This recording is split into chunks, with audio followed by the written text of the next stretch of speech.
Materi pada kesempatan pagi ini adalah tentang memahami kedudukan as-sunnah an-nabawiyah. Jadi fahmu atau ma'rifatu makanah as-sunnah an-nabawiyah. Memahami kedudukan as-sunnah an-nabawiyah ini sangat penting bagi kita sebagai seorang muslim, dan ini adalah menjadi konsekuensi dari syahadat kita. Syahadat, dua kalimat syahadat yang kita ucapkan, asyhadu an la ilaha illallah wa asyhadu anna muhammadar rasulullah, itu dua hal yang tidak bisa terpisahkan. Syahadat la ilaha illallah adalah syahadat tauhid untuk mengesahkan Allah Ta'ala dengan semaksimal mungkin, dengan sepenuhnya. Kemudian syahadat Muhammad Rasulullah itu adalah syahadat risalah, pengakuan bahwasanya Muhammad SAW adalah seorang Rasul yang diutus oleh Allah Ta'ala dengan membawa risalah Islam, risalah kebenaran yang menjadi panduan dalam kehidupan kita. Nah, jamaah sekalian, sebelum kita memahami tentang kedudukan as-sunnah, maka kita harus memahami kedudukan ar-rasul atau makanatur rasul. Kedudukan ar-rasul di dalam agama kita ini, beliau adalah seorang abdun min ibadillah, yaitu seorang manusia biasa, yang mana ayat dalam Al-Quran banyak sekali. Di awal surat Al-Kahfi disebutkan alhamdulillahilladzi anzala ala abdil kitabah, segala puji bagi Allah yang telah menurunkan kepada hambanya. Ada kata-kata ala abdihi. Kemudian di awal surat Al-Isra juga disebutkan subhanalladzi asra bi abdihi, Maha suci Allah yang telah memperjalankan hambanya. Dan banyak lagi ayat lain yang menyebutkan beliau adalah seorang manusia, di mana posisi beliau seorang manusia adalah sebagai pribadi, individu, sebagai manusia yang juga makan, minum, istirahat sebagaimana pada umumnya, berjalan-jalan ke masjid dan sebagainya. Itu adalah posisi beliau sebagai seorang manusia, seorang pribadi, individu. Kemudian beliau juga seorang suami untuk istri beliau, juga istri-istri beliau. Kemudian sebagai pemimpin, baik itu pemimpin di dalam rumah tangga ataupun pemimpin dalam skala negara. Maka segala yang nampak dalam kehidupan beliau dari sisi kemanusiaannya itu karena dibimbing oleh Allah Ta'ala dan tidak dibiarkan dalam kesalahannya, maka beliau memiliki sifat al-ismah, yaitu sifat yang maksum.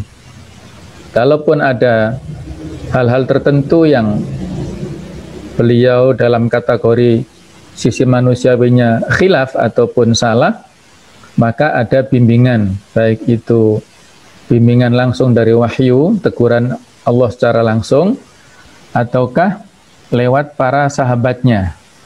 Karena beliau adalah orang yang sangat, dalam bahasa kita itu sangat demokratis ya, menerima usulan.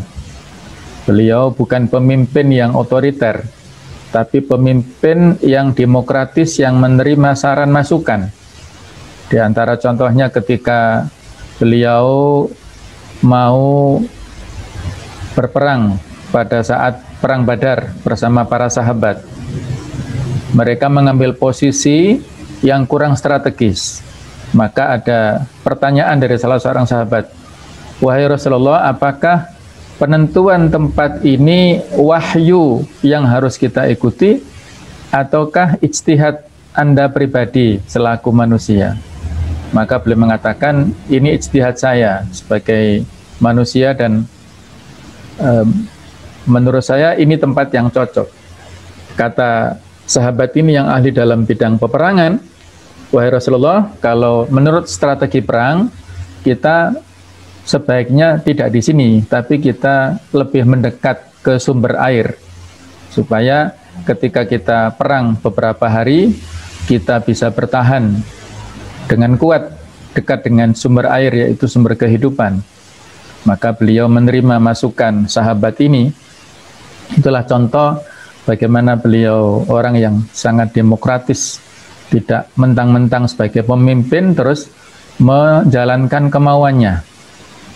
Tapi ketika ada usulan yang lain yang lebih pas, lebih cocok, lebih ideal, dan lebih tepat, maka sebagai seorang pemimpin yang mengakomodir usulan masukan itu diterima, selama itu adalah untuk kemaslahatan. Maka beliau menempati posisi sebagai seorang manusia yang sempurna, insan kamil, manusia yang sempurna. Kemudian di samping beliau sebagai seorang manusia biasa, beliau juga seorang rasul minal mursalin, salah seorang rasul yang diutus oleh Allah Ta'ala dengan memiliki sifat-sifat yang menonjol, yang harus ada pada diri seorang rasul, yaitu siddiq, kemudian amanah, tabligh, dan fatonah. Memiliki sifat jujur, beliau benar dalam menyampaikan segala sesuatunya. Kemudian beliau adalah orang yang amanah, menyampaikan dengan maksimal apa yang beliau dapatkan, tidak menyimpan rahasia, tidak menyimpan wahyu, tapi menyampaikannya. Juga tabligh, ya tabligh menyampaikan, maksudnya amanah, bisa dipercaya.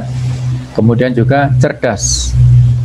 Beda dengan Umi, ya. Umi itu memang ada sisi hikmahnya, walaupun beliau tidak bisa baca tulis, tapi beliau memiliki kecerdasan di atas rata-rata. Beliau sanggup menghafal apa yang disampaikan oleh malaikat Jibril berupa ayat-ayat. Beliau sanggup menyelesaikan segala macam persoalan dengan kecerdasannya.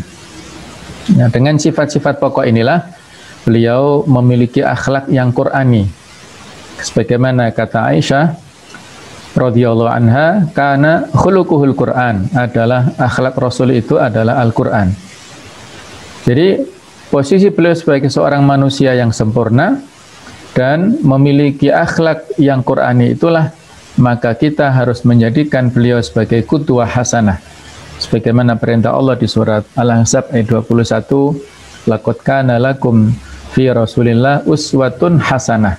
Sungguh ada untuk kalian pada diri Rasulullah SAW itu contoh tauladan yang baik.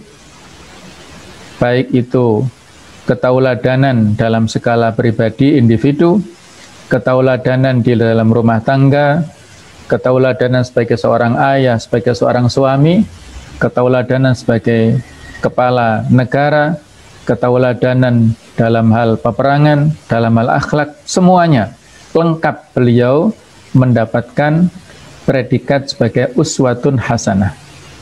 Di Al-Quran hanya 2 nabi yang disebutkan kita untuk mencontohnya, yaitu yang pertama Nabi Allah Ibrahim alaihissalam dengan segala akhlak beliau, kecuali istighfar beliau kepada ayahnya itu tidak boleh kita tiru. Sementara Rasulullah ini adalah sebagai contoh tauladan yang sempurna sebagai seorang Rasul ketika beliau sudah mendapatkan wahyu. Adapun sebelum beliau diangkat sebagai Rasul, ketika tidak ada revisi sesudah beliau diangkat sebagai Rasul, itu kita tiru.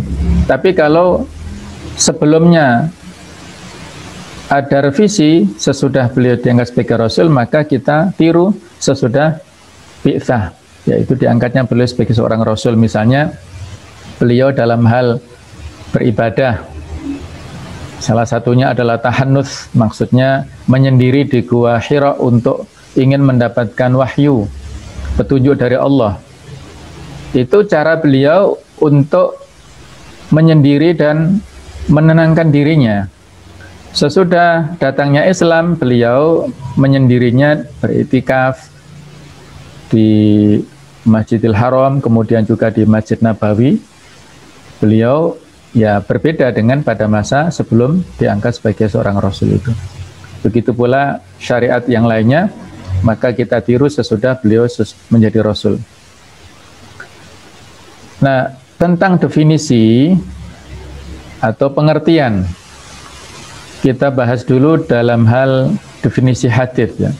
Secara bahasa, hadits itu berarti ucapan atau omongan, sesuatu yang baru atau lawan dari lama, dan juga bisa bermakna berita atau cerita.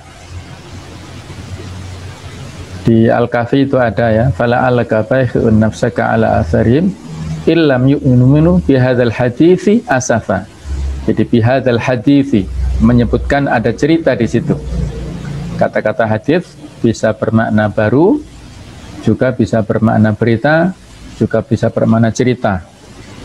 Sedangkan secara istilah, hadits ini ada beberapa perbedaan pendapat di antara ulama yang memiliki disiplin yang berbeda-beda.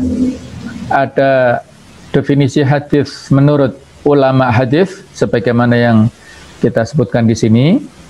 Kullu ma udhifa ila rasul, segala yang disandarkan kepada Nabi Muhammad SAW min qaulin, baik itu perkataan, wa fi'lin ataukah perbuatan, wa takrir ataupun ketetapan, wa sifatin ataupun sifat. Ini definisi menurut ulama hadis. Kemudian ada tambahannya, qablal bi'tsah wa ba'dal bi'tsah, baik itu beliau sebelum diangkat sebagai rasul ataukah setelah diangkat, itu sama menurut perspektif ulama ahli hadis. Sedangkan menurut ulama ahli usul fikih itu berbeda dalam hal hadis ini, ataupun dalam hal sunnah lah ya. Sama saja dalam hal hadis atau sunnah. Kalau menurut ulama ahli usul fikih, al-usuliyin itu mengatakan bahwa segala yang disandarkan kepada Rasulullah SAW yaitu berupa 4 hal, perkataan, perbuatan, ketetapan atau sifat ini. Tambahan menurut ulama usul adalah mimma yasluhu an yakuna dalilan, sesuatu yang layak untuk dijadikan sebagai dalil. Bagi yang tidak layak dijadikan dalil, maka bukan termasuk hadis, bukan termasuk sunnah. Itu dalam pandangan ulama usul fikih. Karena usul fikih ini pembicaraannya tentang masalah dalil-dalil atau sumber-sumber hukum. Kalau perbuatan beliau yang tidak layak dijadikan sumber hukum, maka bukan domainnya ulama usul ini. Jadi istilah hadis dan sunnah sama. Secara bahasa ada perbedaan. Sunnah berarti jalan yang ditempuh, juga bisa bermakna kebiasaan atau suatu cara yang dipakai. Misalnya ada hadis man sanna fil Islam sunnah hasanah. Barang siapa yang membuat contoh baru dalam Islam, kebiasaan yang baik, maka falahu ajruha wa ajru man amila ba'daha, dia mendapatkan pahala kebaikan itu dan pahala orang yang mengikutinya tanpa berkurang sedikit pun. Nah, di situ ada kebiasaan atau cara yang dipakai. Kemudian secara istilah, sunnah memiliki makna yang sama persis dengan hadis dalam definisinya, yaitu dari sisi ulama-ulama hadis, al-muhadditsun, yaitu segala yang disandarkan kepada beliau berupa perkataan, perbuatan, ketetapan ataupun sifat. Jadi di sini ada sunnah yang berupa perkataan, nah, sunnah al-qauliyah. Itu posisinya di dalam Islam itu lebih tinggi daripada sunnah fi'liyah. Kalau ada kontradiktif atau bertentangan, maka yang didahulukan biasanya adalah sunnah qauliyah. Ya, contohnya misalnya ya, bagaimana tentang prosesi pelaksanaan manasik haji. Beliau bagaimana cara berhaji secara fi'liyahnya, itu ada perbedaan di antara ulama, antara qiron atau ifrad. Jadi haji itu ada 3 cara ya. Ada tamattu, yaitu berumroh kemudian haji, terus qiron menggabungkan antara haji dan umroh, dan ifrad itu haji saja. Nah, beliau dalam berhaji itu tadi itu berbeda antara qiron atau ifrad. Tapi beliau memberikan sebuah ucapan kalimat yang intinya kalau diizinkan berhaji tahun depan, maka beliau akan melaksanakan dengan haji tamattu, yaitu umroh dulu, kemudian tahallul baru melaksanakan haji. Dan ternyata tahun depan sudah meninggal, beliau sudah wafat, jadi tidak ada kesempatan lagi untuk berhaji yang kedua kalinya, sehingga haji pertama beliau adalah sekaligus haji yang terakhir yang disebut dengan haji wada, itu haji perpisahan. Itulah perkataan beliau yang sangat banyak kita dapatkan dari sunnah, dari hadis yang menjadi dasar. Kemudian perbuatan beliau tadi sudah kita sampaikan, dalam kapasitas perbuatan sebagai manusia biasa, selama tidak ada revisi, maka itu menjadi dasar hukum juga. Jadi ada penjelasannya ya, mana yang harus kita ikuti dan mana yang tidak harus. Kemudian takrir itu ketetapan. Maksudnya adalah perlakuan sahabat ataupun perkataan sahabat yang disaksikan oleh Rasulullah SAW dan beliau tidak mengingkarinya, membiarkannya. Itu menjadi hadis atau sunnah, menjadi dalil ya. Karena tidak mungkin beliau membiarkan kemungkaran. Kalau seandainya yang dilakukan oleh sahabat itu buruk dan berupa kemungkaran, maka pasti beliau menasihatinya atau melarangnya. Kalau dibiarkan berarti beliau membolehkannya. Ya, di antara contohnya adalah ada sebuah ekspedisi, beliau mengutus pasukan untuk menyerang Bani Quraidah, salah satu perkampungan Yahudi di sekitar Madinah. Beliau mengatakan kepada para sahabatnya, la yusalliyanna ahadukum al-asra illa fi Bani Quraidah. Jangan sekali-kali kalian sholat asar kecuali sudah sampai di Bani Quraidah. Itu instruksi beliau ya. Maka berangkatlah para sahabat ini. Di tengah jalan mereka terjadi perbedaan pendapat. Karena waktu sholat asar mau habis, mereka belum sampai di tujuan. Ada 2 kelompok di sini, yaitu kelompok yang memahami secara saklek, ya, yang penting kita harus sholat asar di Bani Quraidah. Kalaupun waktu asar habis ya nggak masalah. Ini kelompok saklek, kelompok tekstual. Ada kelompok yang kedua yang memahami secara kontekstual, secara logika ataupun situasi dan kondisi ya. Jadi karena kita belum sampai di Bani Quraidah sedangkan waktu sholat asar mau habis, kita sholat di sini. Maksud perkataan Rasulullah tadi supaya kita mempercepat langkah, sehingga sebelum waktu asar habis kita sudah sampai di sana, kita sholat asar di sana. Nah, kita sekarang ini karena ada hambatan di jalan, kita tidak bisa mempercepat langkah, maka kita terlambat. Belum sampai di tujuan, sudah mau habis waktu asarnya, maka kita sholat asar di sini. Inilah hikmah yang bisa kita ambil, para sahabat yang mendengarkan langsung informasinya dari sumbernya. Kalau dalam ilmu intelijen kan ini sumbernya A1 ya, langsung kepada qailnya, kepada penyampai beritanya, tapi dalam hal pemahamannya berbeda-beda tadi. Maka ini juga menjadi pelajaran bagi kita. Kalau dulu sahabat saja yang mendengarkan langsung ada multi interpretasi, multi pemahaman, apalagi kita sekarang ini yang jauh dengan masa risalah. Untuk memahami sebuah hadis itu tidak bisa dihindari yang namanya perbedaan persepsi, perbedaan pendapat. Bagaimana cara mensikapinya? Kita ikut apa yang disikapi oleh Rasulullah SAW. Beliau pada saat mendengarkan laporan kedua kelompok sahabat ini, beliau tidak membenarkan salah satu dan tidak mengingkari salah satunya. Artinya beliau benarkan semuanya. Itulah kearifan, kebijakan beliau dalam mensikapi perbedaan pendapat. Semuanya diakomodir oleh beliau. Kembali menunjukkan bagaimana sikap demokratisnya beliau, sikap moderat beliau dalam mensikapi dan menghadapi berbagai macam dinamika para sahabatnya itu. Adapun sifat itu terbagi dua, baik itu sifat kholqiyah atau khuluqiyah. Kholqiyah itu kaitannya dengan fisik, kemudian khuluqiyah itu dengan moral. Itu semuanya kita ikuti. Kalau fisik nggak bisa kita tiru ya, tapi kalau secara moral itu bisa kita lihat bagaimana akhlak moral beliau. Kalau fisik mungkin performanya, bagaimana cara beliau, ya kembali lagi ke tadi ya, ke soal kewajiban menirunya atau tidak, itu nanti ada pembahasannya insya Allah ya. Nah, ini materi inti kita, yaitu kedudukan as-sunnah dalam syariat Islam.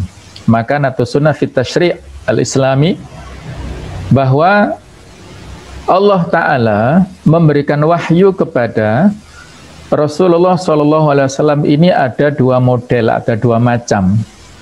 Yang pertama wahyu yang dibacakan atau al-wahyu al-matlu, ada dalam Al-Quran. Wahyu yang dibacakan ini sama persis, baik itu lafadz dan maknanya disampaikan oleh malaikat Jibril persis sebagaimana yang diterima dari Allah Ta'ala itu. Tidak lebih dan tidak kurang. Al-Quranul Karim, mulai Al-Fatihah sampai An-Nas, itu tidak kurang dan tidak lebih, persis seperti itu bunyinya ya. Adapun tulisannya itu ada beberapa perbedaan. Tapi namanya, terus urutannya, itu adalah semuanya tauqifiyah, kata para ulama. Saklek, kaku dan tidak boleh dikarang-karang. Itu sudah ada panduannya. Termasuk kenapa At-Taubah tidak ada basmalahnya, itu juga ada panduannya ya, tidak bisa kita ngarang-ngarang sendiri. Juga yang kedua, wahyu yang diriwayatkan atau al-wahyu al-marwiyu, itu ada dalam as-sunnah. Kalau Al-Quran itu redaksi dan maknanya dari Allah Ta'ala, sedangkan as-sunnah itu maknanya dari Allah, redaksinya dari beliau. Dan ketika beliau mendapatkan riwayat dari Allah Ta'ala, beliau sampaikan itu dengan amanah tadi. Tidak ada hal-hal yang dibohongkan oleh beliau, dan beliau tidak akan mungkin menyampaikan dari hawa nafsunya. Wa ma yantiqu 'anil hawa in huwa illa wahyu yuha. Tidak ada lain, itu adalah bukan dari hawa nafsunya, semua itu adalah wahyu yang diberikan Allah kepadanya. Al-Quran dan As-Sunnah adalah dua sumber hukum yang wajib untuk dijadikan sebagai dalil, yang tidak mungkin seorang muslim memahami Islam kecuali dengan merujuk kepada keduanya. Tidak bisa seorang muslim hanya mengambil dari Al-Quran saja, tidak dari As-Sunnah. Ada kelompok yang namanya ingkarus sunnah. Ini kelompok yang tidak lurus ya, yang tidak benar, tidak bisa kita ikuti. Kalau kita hanya mengambil dari Al-Quran, maka kita tidak bisa berislam dengan baik. Maka harus diambil keduanya. Sedangkan yang kedua, posisi As-Sunnah yang perlu untuk kita fahami bersama, posisi As-Sunnah itu sama dengan Al-Quran dalam hal kewajiban melaksanakannya, dan bahwa keduanya adalah wahyu Allah tadi yang sudah kita sampaikan di jenis yang kedua ya. Jadi min haitsu wujub amalihi, dari sisi kewajiban melaksanakannya sama posisinya, selama kualitas As-Sunnah itu bisa dipertanggungjawabkan, bisa dipercaya, yaitu hadis yang sahih, apalagi sampai derajat mutawatir misalnya ya, yang ada di dalam Sahih Bukhari, Sahih Muslim misalnya, atau dalam derajat muttafaq alaih, maka posisinya itu dalam hal pengamalannya sama dengan Al-Quran. Al-Quran itu dari sisi keberadaannya adalah qat'iyatus tsubut. Kemudian hadis yang muttafaq alaih tadi yang merupakan mutawatir itu juga pasti sahihnya. Juga sama posisinya. Ada kualifikasi yang sudah menjadi standar para ulama hadis di bab ini. Kemudian posisi as-sunnah sama setelah Al-Quran dalam hal pengambilan pelajaran ya. Ini kata-kata sama tadi saya salah ketik ya. Jadi maksudnya posisi as-sunnah itu ba'dal Quran, setelah Al-Quran. Dalam hal pengambilan pelajaran, iktibarnya, karena Al-Quran bersifat global, sedangkan sunnah bersifat rinci. Al-Quran adalah asas, sedangkan hadis adalah cabangnya. Tidak mungkin cabang mendahului aslinya ya. Kemudian Al-Quran itu adalah yang dijelaskan. Ini saya tadi mohon maaf ya nggak sempat mengedit ya. Ini sudah benar. Al-Quran dijelaskan, as-sunnah yang menjelaskan. Sebagaimana hadis Mu'ad bin Jabal ketika diutus ke Yaman, itu kata Rasulullah SAW, ya Mu'ad, innaka ta'ti qauman min ahlil kitab, fabima tahkum. Wahai Mu'ad, kamu akan datang kepada kaum Yahudi ataupun Nasrani. Kamu mau berhukum dengan apa? Kata Mu'ad, ahkumu bi kitabillah. Aku akan menghukumi mereka dengan Al-Quran. Kemudian Rasulullah bertanya, fa illam tajid, kalau kamu nggak menemukan, apa yang kamu lakukan? Kata Mu'ad, ahkumu bi sunnati Rasulillah. Aku akan menghukumi mereka dengan hadis. Terus Nabi bertanya lagi, fa illam tajid, kalau nggak ketemu, Al-Quran nggak ada, hadis juga nggak ada, apa yang kamu lakukan? Kata Mu'ad, ajtahidu bi ra'yi wala alu. Aku akan berijtihad dengan ijtihadku sendiri, menyimpulkan hukum dari Al-Quran apa, dari hadis apa, dan tidak bergeming. Maka itulah dibenarkan oleh Rasulullah. Alhamdulillahilladzi waffaqa Rasulillah, kata beliau. Segala puji bagi Allah yang telah memberikan petunjuk kepada utusan Rasulullah, yaitu Mu'ad itu diutus sebagai seorang da'i ke Yaman. Inilah menunjukkan tentang posisi Al-Quran dengan As-Sunnah. Pada saat dalam hal pelaksanaannya, Al-Quran dan As-Sunnah itu sama, tapi pada saat yang lain, Al-Quran itu, As-Sunnah ba'dal Quran, Al-Sunnah setelah Al-Quran. Di surat Al-Hasyr ayat 7, Allah menegaskan, wa ma'atakumur rasulu fakhudhuhu wa manahakum anhu fantahu. Apa yang dibawa oleh Rasulullah SAW maka ambillah, dan apa yang dilarang maka tinggalkanlah. Itu menunjukkan posisi ada semacam kesetaraan antara Al-Quran dengan Sunnah dalam hal tadi ya, pengamalannya. Kalau kelihatan nanti kontradiktif bagaimana? Nah, itu ada ilmunya sendiri di dalam usul fikih, bagaimana kita mensikapinya. Nah, untuk memperkuat dalil tentang kehujahan As-Sunnah, itu banyak sekali di dalam ayat Al-Quran ataupun hadis. Di antaranya yang bisa kita jadikan pelajaran adalah surat An-Nisa ayat 59. Ayat yang sering kita baca dan insya Allah sudah kita pahami dengan baik. Ya ayyuhalladzina amanu, wahai orang-orang yang beriman, atiullaha, taatlah kalian semua kepada Allah, wa atiur rasul, dan taatlah kepada rasulnya, wa ulil amri minkum, dan kepada pemerintah, orang yang memimpin kalian. Ulil amri adalah penguasa di antara kamu. Fa in tanaza'tum fi syai', kalau kalian berbeda pendapat, perlainan pendapat tentang sesuatu, farudhu ilallahi wa rasul, kembalikan kepada Allah, yaitu kepada Al-Quran dan kepada sunnahnya. Dalam hadisnya, in kuntum tu'minuna billahi wal yawmil akhir, kalau kalian benar-benar beriman kepada Allah dan hari akhir. Dzalika khairu ahsanu ta'wila, yang demikian itu lebih utama bagimu dan lebih baik akibatnya. Kata Ibnu Qayyim al-Jauziyah ketika mentafsirkan ayat ini adalah, bahwa pada saat Allah Ta'ala memerintahkan kaum muslimin untuk taat kepada Allah dan Rasulnya, itu fi'il amarnya, kata perintahnya terulang 2 kali. Ati'ullaha, kemudian diulangi wa ati'ur rasul. Ini menunjukkan ta'ah mutlaqah, ketaatan yang mutlak, ketaatan yang tanpa batas. Tapi pada saat kita diperintahkan untuk taat kepada ulil amri, kata-kata ati'u tidak terulang ketiga kalinya. Ini menunjukkan ta'atun muqayyadah, ketaatan yang terbatas. Tadi yang pertama ta'atun mutlaqah, ketaatan yang mutlak tanpa batas.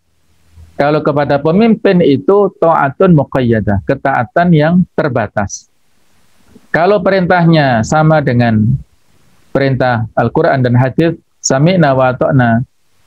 Tapi kalau perintah dari pemimpin atau pemerintah itu tidak sesuai dengan Al-Quran dan hadis, maka tidak boleh kita taati.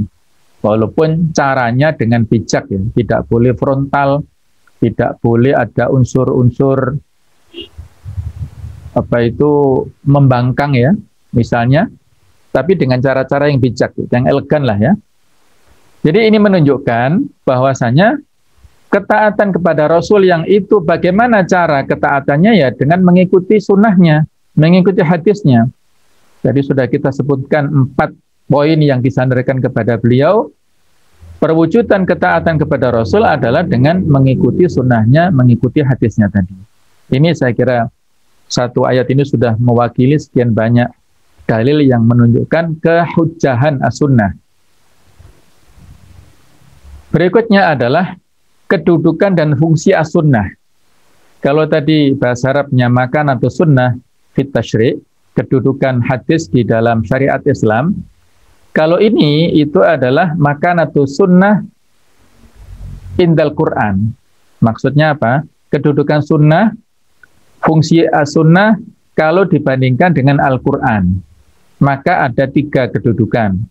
Yang pertama, bahwasanya hadis itu berfungsi sebagai bayan takriri atau takkid. Yang artinya keterangan yang sifatnya menegaskan isi Al-Quran. Mu'akkid wa musbit, bisa menguatkan, menekankan, ya, memberi penekanan isi Al-Quran. Ayat-ayat yang bicara perintah tentang masalah untuk wa aqimus shalah wa atuz zakah, perintah untuk menegakkan sholat, mengeluarkan zakat. Kemudian ayat yang memerintahkan tentang haji, misalnya walillahi 'alan nasi hijjul baiti man istata ilaihi sabila, misalnya. Kemudian masalah puasa, syahrul ramadhan alladzi unzila fil Qur'an, atau misalnya kutiba alaikumusiyam, ya, yang sebelumnya 183 Al-Baqarah itu diwajibkan kepada puasa Ramadan. Ayat-ayat yang bicara tentang perintah-perintah syariat ibadah seperti itu dikuatkan oleh hadis-hadis, misalnya tentang hadis rukun Islam. Bunyal Islamu ala khamsin. Islam dibangun di atas 5 pondasi, 5 landasan. Syahadati alla ilaha illallah, syahadat persaksian tidak ada ilah, tidak ada zat yang patut untuk disembah secara benar kecuali Allah, wa anna Muhammad Rasulullah, yaitu syahadatain itu, kemudian wa iqamis shalah, wa itaz zakah, kemudian wa hajjil baiti, serta wa shaumi Ramadan. Itu sebagai penguat. Sedangkan yang kedua, posisi as-sunnah dibandingkan dengan Al-Quran, hadis atau sunnah itu berfungsi sebagai bayan tafsir, keterangan yang sifatnya menjelaskan. Ini agak rinci sedikit, ya. Bagaimana maksud keterangan yang menjelaskan ini? Dalam 3 bentuk. Yang pertama yaitu tafsilul mujmal, merinci ayat yang bermakna global. Contohnya di bawah itu. Jadi perintah tentang masalah wudu. Ya ayyuhalladzina amanu, wahai orang beriman, tentang masalah wudu, ya. Jadi ketika datang waktu sholat kepada kalian, faghsilu wujuhakum, maka basuhlah wajah kalian, wa aydiyakum ilal marafiq, tangan kalian sampai ke siku, wamsahu biru'usikum, kemudian usaplah kepala kalian, kemudian basuhlah warjulakum, juga basuhlah kaki kalian. Nah, itu perintah-perintah yang sifatnya global. Jadi wajib wudunya hanya 4 itu. Bagaimana rinciannya tentang masalah wudu? Ini seperti yang diceritakan di dalam hadis ini. Salah seorang budaknya Utsman, yaitu Humron, pernah melihat Utsman mengambil air wudu, kemudian menuangkan bejana pada kedua tangannya, lalu ia basuh kedua tangannya tersebut hingga 3 kali, kemudian ia memasukkan tangan kanannya ke dalam air wudu, kemudian berkumur, memasukkan air ke dalam hidung dan mengeluarkannya, kemudian membasuh mukanya 3 kali, membasuh kedua lengannya hingga siku 3 kali, mengusap kepalanya, lalu membasuh setiap kakinya 3 kali. Setelah itu beliau mengatakan, aku telah melihat Nabi SAW berwudu seperti wuduku ini. Nah ini ya, walaupun disandarkan kepada sahabat, tetapi ada statement penyandaran kalimat ini kepada Rasulullah. Jadi ini juga termasuk dalam kategori hadis yang marfu ya, yang sampai kepada Rasulullah walaupun disandarkan kepada Utsman. Karena ada statement itu dan tidak mungkin Utsman berbohong dalam bab ini. Hadis riwayat Bukhari. Kemudian contoh hadis yang takhsisul am, yang mengkhususkan hadis ayat yang umum, bermakna umum, di antaranya surat An-Nisa ayat 11 tentang masalah harta waris. Yusikumullahu fi auladikum lidzakari mithlu hadzil untsayain. Allah telah mensyariatkan kepada kalian semuanya tentang pembagian waris kepada anak-anakmu.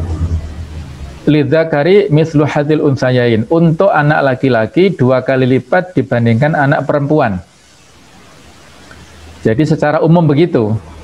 Nah, ayat ini ditaksis, artinya dikhususkan oleh hadis yang berbunyi la yarithul muslimul kafira walal kafirul muslima, rawahul Bukhari. Seorang muslim tidak bisa mewarisi harta orang kafir dan orang kafir tidak bisa mewarisi harta orang muslim. Jadi perbedaan agama itu menjadi penghalang warisan. Ini menjadi taksis dari kalimat di dalam ayat lidzakari mithlu hadzil untsayain, walaupun anaknya ini laki-laki misalnya, tapi dia kafir, sementara anaknya yang perempuan itu muslimah, maka yang mendapat warisan hanya muslimah saja. Nah itulah maksudnya mengkhususkan dari yang umum.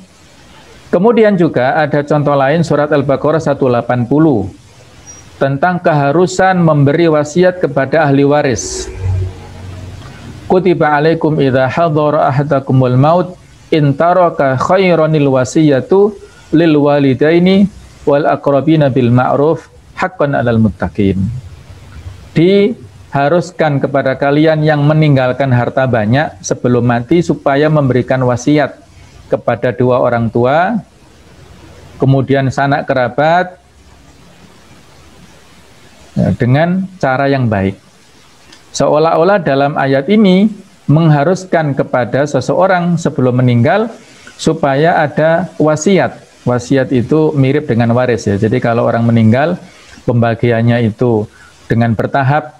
Yang pertama dilihat dulu hutangnya. Kalau sudah beres, maka dilihat tentang wasiatnya. Atau kalau sebelum itu adalah untuk ini ya, harta untuk alokasi pemakaman itu lebih dulu, kemudian hutangnya, terus wasiatnya, nah, itu baru warisannya, yang ketiga, yang terakhir itu wasiatnya, warisannya. Nah kalau di dalam ayat itu seolah-olah kita wajib untuk memberikan wasiat kepada orang tua. Wasiat berarti pesan ya, tidak dengan ilmu waris tapi dengan pesan. Maksudnya misalnya saya punya rumah 3, nanti yang rumah pertama kasihkan ibu saya, rumah yang kedua kasihkan bapak saya misalnya, Itu dalam hadis tidak boleh ya. Kata hadis, la wasiyata liwarithin, tidak boleh memberikan wasiat kepada ahli waris. Karena orang tua itu termasuk ahli waris, tidak boleh kita berikan. Karena dia nanti akan dapat double-double. Dari warisan dapat, dari wasiat dapat, kan kasihan dari ahli waris yang lainnya. Dan wasiat ini maksimal sepertiga saja ya. Ats-tsulutsu wa tsulutsu katsir ya. Jadi wasiat itu hanya maksimal sepertiga, 2/3 itu dibagi untuk ahli waris. Nah, itulah contoh takhsis al-am. Ketika fungsi hadis itu sebagai bayan tasyri', keterangan yang sifatnya menetapkan aturan-aturan tambahan.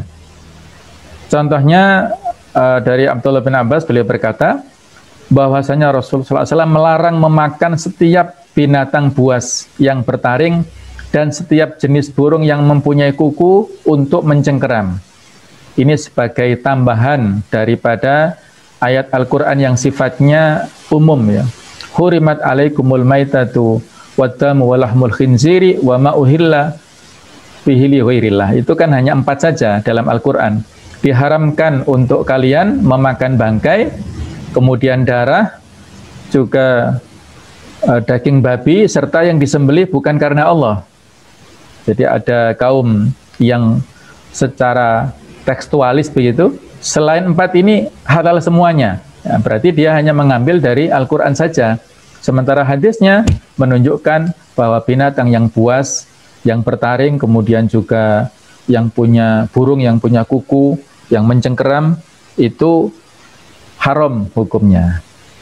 Nah, kalau binatang buas ini ada pengecualian, yaitu misalnya anjing yang punya keahlian ya, anjing yang terlatih, itu bisa ya, ada pengecualian juga. Ini menjadi keterangan dari ayat-ayat yang tidak detail.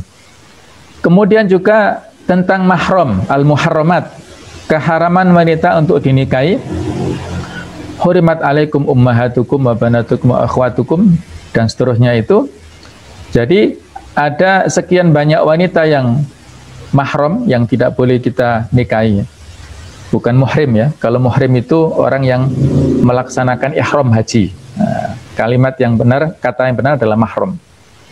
Jadi ditambah dengan hadis la yujma'u, tidak boleh menggabungkan al-mar'atu bi ammatiha atau bi kholatiha. Tidak boleh menggabungkan seorang wanita dengan bibinya, baik itu dari jalur ibunya atau dari jalur ayahnya. Muttafaq alaih. Juga dari jalur susuan. Wa ummahatukum allati ardhanakum wa akhwatukum min ardha'ah. Kan ayatnya itu yang disebutkan mahram dari susuan itu ibu dan saudari saja. Tapi dijelaskan, ditambahkan dalam hadis ma yahrumu minar ardha yahrumu minan nasab. Yang diharamkan dari susuan itu juga diharamkan dari nasab. Maksudnya kalau yang nasab sekian banyak itu haram, maka kalau itu jalur susuan juga sama. Tidak hanya ibu sama saudari saja ya. Kalau kita tidak boleh menikahi bibi dari faktor nasab, maka dari susuan juga tidak boleh, begitu maksudnya. Kita punya saudara sesusuan, terus dia punya bibi, maka itu juga tidak boleh. Itu maksudnya ya, ada semacam tambahan di sini. Kemudian pembahasan berikutnya adalah ini sebagai penguat yang sudah disebutkan di atas. Ada pembagian as-sunnah berdasarkan pelaksanaannya. Itu sebelumnya coba kita lihat dulu tadi ya, tentang sama ya. Jadi pembagian sunnah dari sisi wajib atau tidaknya kita mengikutinya terbagi menjadi 3 klasifikasi. Yaitu yang pertama sunnah yang harus kita ikuti, ini yang paling banyak, yang disebut dengan as-sunnah al-muttaba'ah. Posisi beliau sebagai seorang rasul yang harus kita ikuti sebagai qudwah hasanah tadi. Bagaimana cara beliau dalam beribadah, akhlak beliau, misalnya kita ikuti. Shollu kama ra'aitumuni sholli, tentang sholatnya. Kemudian bagaimana hajinya, khudhu anni manasikakum, haji beliau kita ikuti, itu yang paling banyak. Yang kedua, sunnah yang bersifat kemanusiaan, as-sunnah al-jibiliyah atau as-sunnah al-insaniyah. Dalam hal ini, posisi beliau sebagai seorang manusia biasa, abdun min ibadillah tadi, apakah kita ikuti sebagai perwujudan kecintaan kita kepada beliau, maka kita mendapatkan pahala. Bagaimana cara beliau berpakaian, cara beliau berumah tangga, cara beliau berjalan dan sebagainya. Misalnya, kalau itu landasannya adalah dalam rangka untuk mahabbah kita, kecintaan kita kepada beliau, ya silahkan, itu insya Allah adalah mengandung pahala. Tapi tidak wajib ya.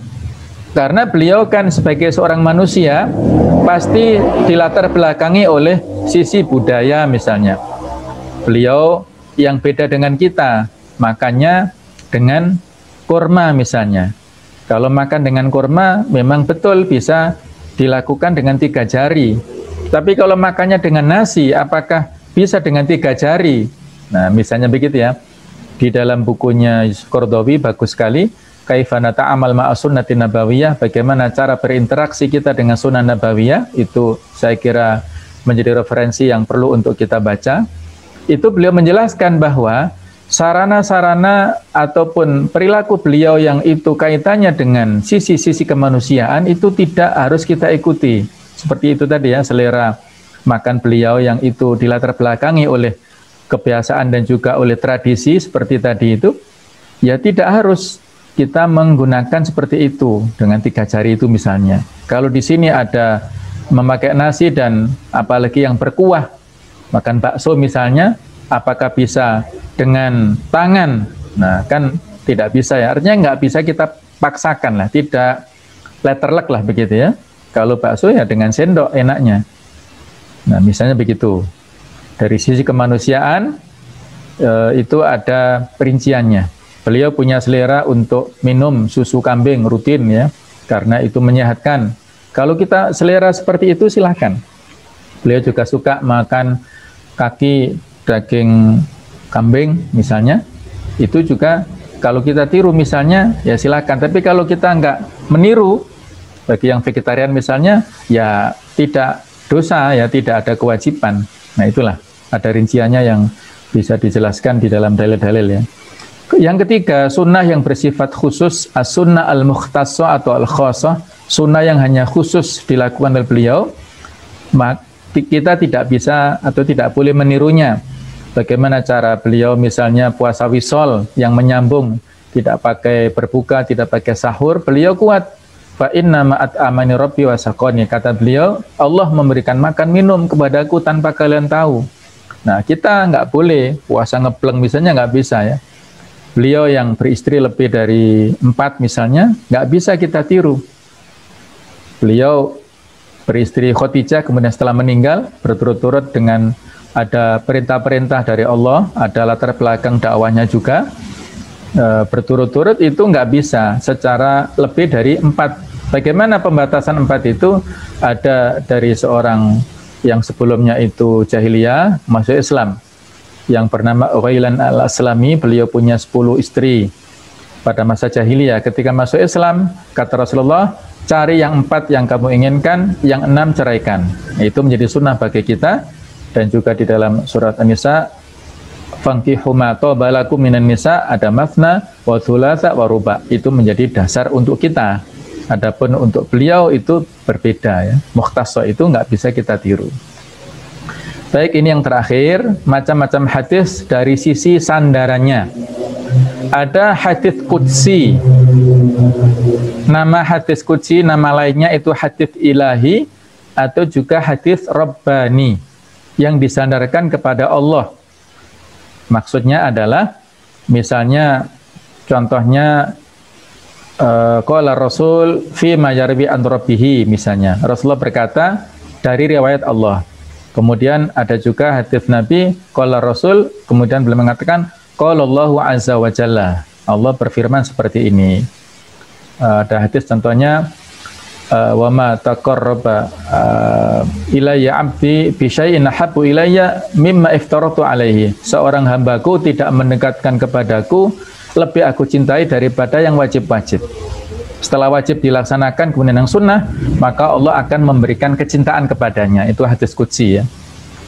Kemudian ada hadis nabawi, hadis yang disandarkan kepada Rasul tadi dalam 4 hal tadi. Sekali lagi ini dalam hal penyandaran. Pembicaranya siapa begitu? Bukan dari sisi standar kesohihan ya. Jadi hadis qudsi walaupun namanya qudsi ada yang tidak sahih, maksudnya yang dhaif, bahkan juga yang maudhu juga ada. Jadi ini bukan dari sisi kualitas, tapi dari sisi penyandaran. Perbedaan yang sederhana, hadis qudsi ini adalah riwayatnya dari Allah, redaksinya dari Rasul. Sedangkan Al-Quran tadi, Al-Quran itu riwayat dan redaksinya dari Allah secara langsung. Sedangkan Nabawi, riwayat serta redaksinya itu dari Rasul murni.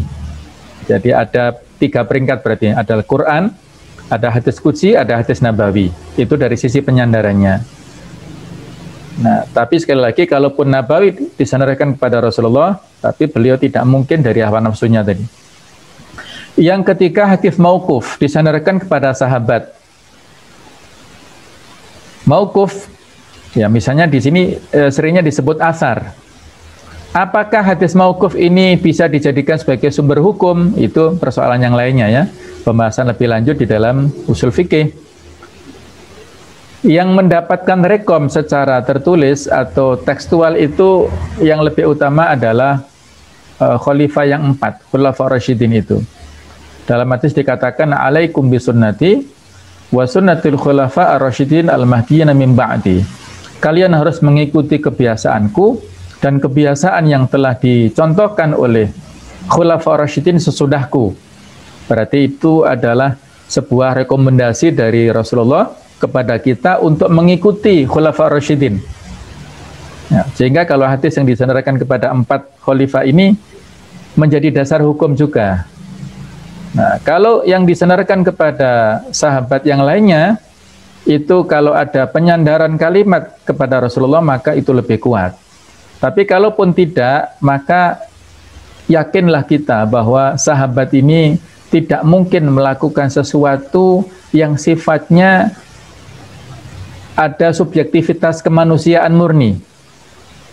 Maka tetap harus diikuti ataupun dicontoh ya sebisa mungkin lah, karena mereka generasi yang terdekat dengan Nabi Muhammad SAW. Itu hadis mauquf, tidak mesti ataupun tidak boleh kita tolak. Jadi hadis mauquf ini selama sahih maka sebisa mungkin kita ikuti, karena misalnya di antara tafsir ya, tafsir itu kan tafsir ada 2 macam, tafsir dengan riwayat dan dengan pendapat atau birra'yi. Nah, tafsir dengan riwayat itulah diantaranya mentafsirkan Al-Quran dengan perkataan sahabat ini. Ibnu Abbas misalnya tentang masalah mulamasah, yaitu yang bisa membatalkan wudhu apa? Kata Ibnu Abbas, bahwasanya aulamas tumunisa itu mulamasah adalah maknanya jima, sehingga kalau bersentuhan secara biasa saja itu tidak sampai membatalkan. Itu perkataan sahabat. Yang keempat, hadis maqtu yang disandarkan kepada tabi'in. Jadi yang disandarkan kepada tabi'in, mereka juga generasi yang baik. Kata Rasulullah dalam hadisnya, khairun nasi qarni, sebaik-baik umat adalah abadku. Tsumma alladziina yalunahum, kemudian yang sesudahnya yaitu tabi'in, dan yang sesudahnya adalah tabi'ut tabi'in. Inilah generasi 3 awal yang disebut salafus salih. Maka hadis yang disandarkan kepada mereka asar biasanya ya, untuk yang sahabat serta tabi'in biasanya asar, itu juga bisa kita jadikan sebagai penguat. Biasanya memang menguatkan dari hadis-hadis nabawi. Jadi sekali lagi ini bukan dari sisi kualitasnya ya, tapi dari sisi ma usnida ilaihi yang menjadi sandarannya. Baiklah, saya kira itu sebagai pengetahuan bagi kita semuanya tentang masalah bagaimana kita memahami kedudukan as-sunnah di dalam syariat Islam ya.